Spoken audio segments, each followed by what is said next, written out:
crois que les molécules qui sont actuellement en recherche sont extrêmement intéressantes. Je crois que nous avons eu l'équipe de Matthew Wood, nous avons eu Aurélie Goyenval, nous avons eu l'équipe de Nantes ce matin. Je crois que ce sont vraiment des chercheurs extrêmement, qui font un travail de recherche extrêmement intéressant et très prometteur pour ces maladies-là. Donc moi j'ai surtout trouvé un intérêt dans les sessions portant sur la dystrophie myotonique, donc avec le professeur Jasmin, Denis Furling et Guillaume Basset.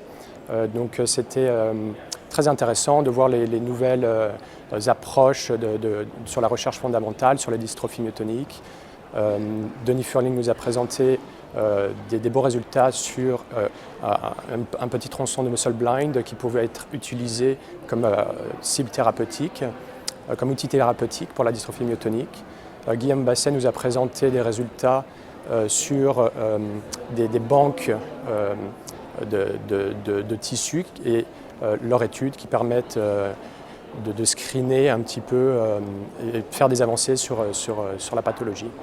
Je pense qu'on a franchi une étape. On a eu des présentations d'abord sur des modèles précliniques, mais surtout on voit qu'on avance vers le médicament et le développement vers l'homme. Donc avec notamment des approches comme les oligo-antisens ou la thérapie génique à base de vecteurs AAV. Donc avec des premiers résultats qui sont encourageants et des développements futurs qui sont maintenant dirigés vers les essais cliniques. Donc pour la thérapie génique, notamment à base d'AAV, avec le démarrage d'un essai clinique a priori fin 2016. C'est clair qu'on peut parler d'une accélération, mais on peut parler aussi d'un aboutissement. Autrement dit, on voit les efforts multiples d'universitaires, de compagnies, de biotech, et on commence non seulement à voir point les nouvelles approches, mais on voit que certaines sont presque à maturité.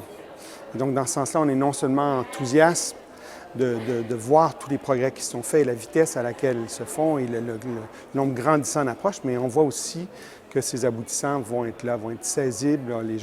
Les patients vont pouvoir non seulement participer à des études, mais commencer à avoir des traitements au quotidien.